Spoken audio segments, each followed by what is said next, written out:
All right, Mary and the Rhythm Kings. Man, I've told this story hundreds of times, and it's in the Fiddle Jam book as well in text form, and so thousands of people have read it there at least. But here's how it goes. Bear with me. Two kids are taking their first violin lessons in school. Pretty young kids, and they're two different personality types. Let's make one a boy and one a girl. Don't write me letters if you don't like how this goes. But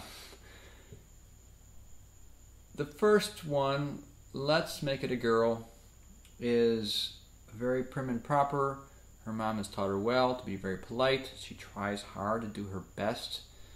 She learns her first big song and is very excited about it and goes home to her mother and says, "Mommy, may I please play you the song I learned in school? I'm so excited about it." And the mother says, "Of course you can, darling."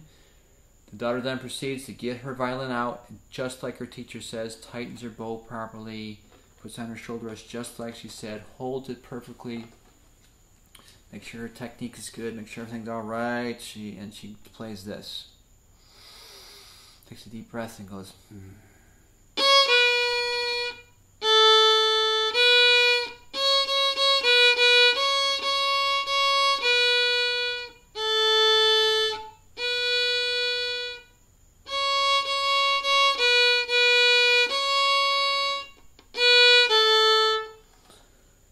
Now, what do you think? The mother wasn't sure what to think. She didn't know what song it was. Did you? Maybe, maybe not. The mother, of course, was a very nice lady and didn't say, "What song is that?" She said, "Can you tell me about that song?" It's a good motherly thing to do. Anyways, let's skip ahead to the other kid, the boy. He's one of these kids, a little hyperactive, doesn't always pay attention, is not necessarily polite, a little, ADD or something going on, but he busts home, busts open the door. "Mom, I learned a song in school." He's all excited as well. "I'm going to play for you." So he whips out his violin, doesn't really think about technique and stuff. He holds the bow wrong, and he plays this.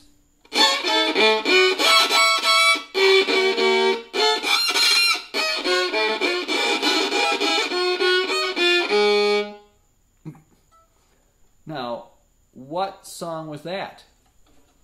Could you tell? It was kind of "Mary Had a Little Lamb," wasn't it?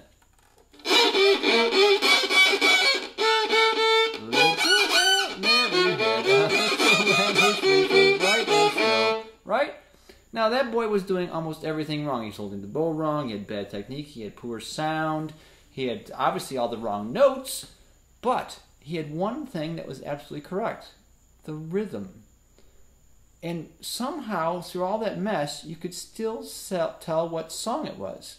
The first girl, who did almost everything right except the rhythm, she had good bow, she had good tone, she had good posture, good manners.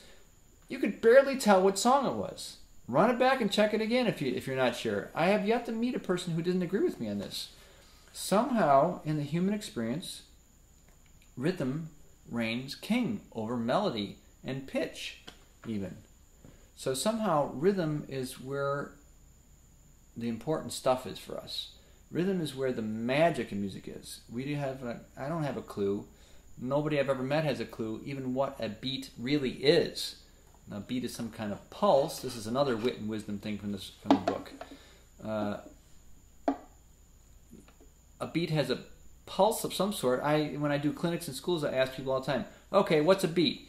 And kids give me this blank stare, like it's the drums, it's the guitar strumming. No. What's basic about it? There's always one wise guy who says, "It's a vegetable." Of course, it is.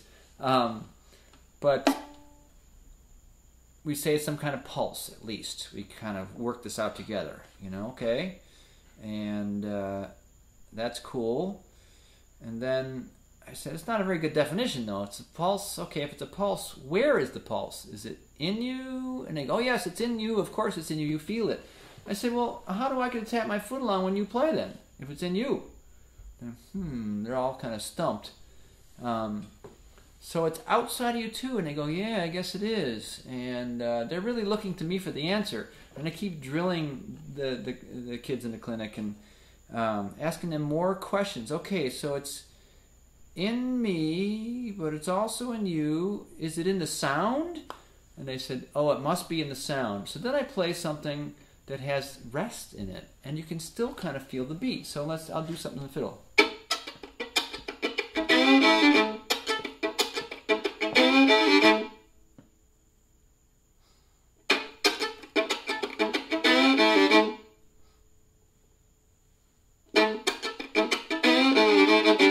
So you can still, even though it has a big gap of silence, now maybe I move my body, you can tell by looking at me, there's other cues too, but we can still, once we set up a pulse, it even goes through the silence.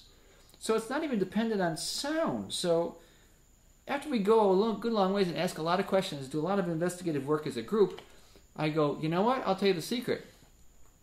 And they go, oh yeah, what's the answer? And I go, I haven't a clue either. I know a lot of things about music. I've taught this whole course.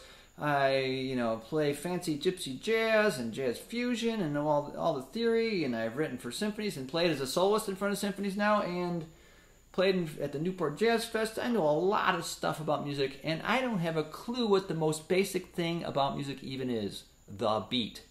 Nobody does it ever met, and nobody understands it. So as far as I'm concerned, it's magic. If it's not magic, it's where the magic of music lies. And somehow, us humans latch onto rhythm easier than we latch onto even melody, pitch, or harmony. All right? So, it's something to very much pay attention to. Hope this hones how important it is in you. Now, with all that mumbo jumbo and stories and stuff said, who cares? Of course, you can feel rhythm. Most people can tap their foot along with radio. Although my very first student, I was sent as a test, I think, by God or something, was arrhythmic, and he could not even tap his foot to the radio. Some people are like that. Maybe you're one. Do your best. I'm thinking that there's just, probably everybody can feel it, but it's just something blocked in them, maybe. But anyway, so a very rare person cannot tap their foot along with the radio or feel rhythm, but there's a few rare people who are tone deaf and can't sing pitches. But let's assume you're playing an instrument, so you're not one of those people, and you can tap your foot along with the radio at least, or if marching band's down the street, you can kind of bob your head. All right, so rhythms we can kind of feel, but it behooves you to be able to read them as well. If you don't know how to read rhythms in your basic theoretical and mechanical knowledge set, then you're always going to be dependent either on making it up, which is cool, or having someone else spoon feed how the song goes. Now, as you heard with the Mary Had Little Lamb example, you can have all the right notes with a good tone and good technique and everything, and if it's not the right timing, and you can't remember how the tune goes, I've heard people say, I don't remember how the tune goes, and he goes, well, and I press them, if it's written and they're learning how to read, I said, the answer is right there. I try not to tell them or sing it to them, because it makes them glean what they need from the page, in this case, to help them remember the tune, how it goes. All right? So you can have even the right notes in the right order, and it still can't get the tune in your head. So it's rhythm dependent, most things. So it behooves you, like I said, to learn at least the basics of rhythm reading so you can glean and give yourselves hints about how the tune goes. Now, if you're classically trained, this is all a bunch of bore. You already know this stuff. But we'll go over the basics below. As a matter of fact, why don't I play the basics for you? There is units of measure. They're mostly divided by 2. Simple math. I'm going to put on a metronome here. Can you hear that? Put a music stand right here close to the microphone. It should be able to hear it. Yep, I see in the meter it's moving. So, that is 100 beats a minute. I think. Yep, 100 beats a minute. Pretty standard speed. Let's say that is quarter notes. That'd be 1 per beat. So quarter notes is the dot with the stem. And yet, you're playing quarter notes. I'll play open D. 2, 3, 4.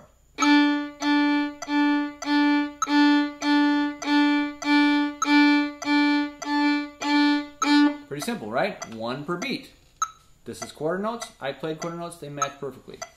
Now, half notes. Half notes, again, are not a half a beat. They're half a measure. Remember, rhythms are named by the most common kind of meter. which we're learning about in the next thing. 4 beat measures are the rule. 90% of all music has them. So, we'll get into more of this in the next unit. But you can hear the higher pitch on the beat 1. 1, 2, 3, 4, 1. So, 4 is the standard, most common measure, so everything is named after it. Half notes are simply half the measure. 2 beats each. 1, 2, 3, 1, 3.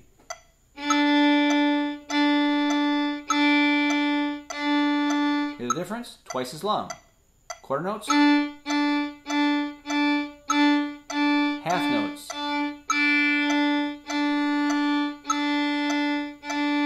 Simple as that.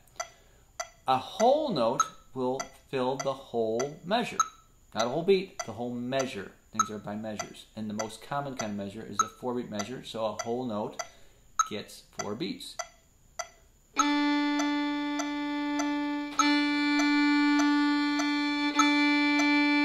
Drag your bow slower. Half notes. Quarter notes.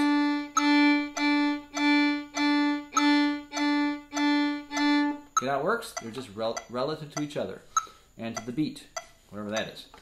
Now, the next fastest one is 8th notes. Why are they called 8th notes? Are they an 8th of a beat? No, they're an 8th of the standard 4/4 measure, 4-beat measure. So 8 of them would fit in the standard 4 beats. That means 2 of them per beat. They're a half a beat long each. Not to be confused with a half note. A half note fills up half the measure. A quarter note fills up 1/4 of the measure. A whole note fills up 1 whole measure. An 8th note fills up 1/8 of the measure, or 2 per beat. 1 and 2 and 3 and 4 and. You heard me count it? We usually say the word and. 1 and 2 and 3 and 4 and.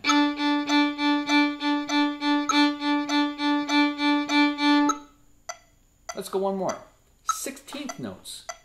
16th notes fit 16 of them in a 4-beat measure. That makes 4 per beat. 4 times 4 is 16. So this is pretty fast for that, but they're counted with the 1 and the ands with the sound E and between traditionally. 1 E and a 2 E and a 3 E and a 4 E and a 1 E and a 2 E and a 3 E and a 4 E and a. This would be 4 per beat. 1, 2, 3, 4, 1, 2, 3, 4, 1, 2, 3, 4. 1 E and a 2 E and a 3 E and a 4 E and a. Notice I'm putting a little accent on the beat. That helps. Helps straighten it out. Again, it's kind of fast. Let me slow it down just a little bit.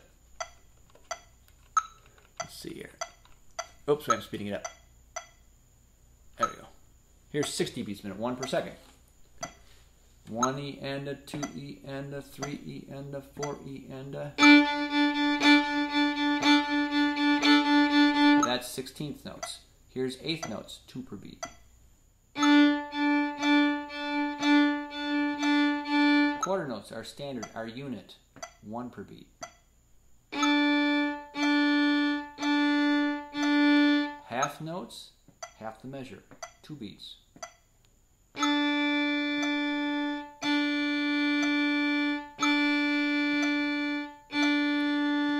And whole notes, which takes the whole measure.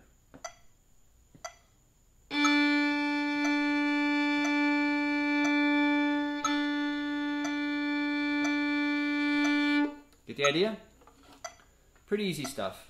Simple math. Divide by 2 or multiply by 2.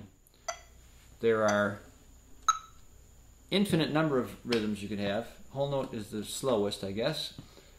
16th notes, 32nd notes, 64th notes, 128th notes, etc.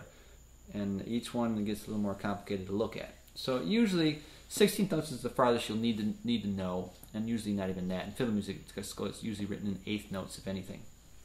All right. So get to know these visually, and it'll help you glean the tune. Even if you're not a reader, you can at least kind of get the. If you start T T T T T T T T T T T T T. Oh, there's a tune. Ding, ding, ding, ding, ding, ding, ding. All of a sudden you remember the tune.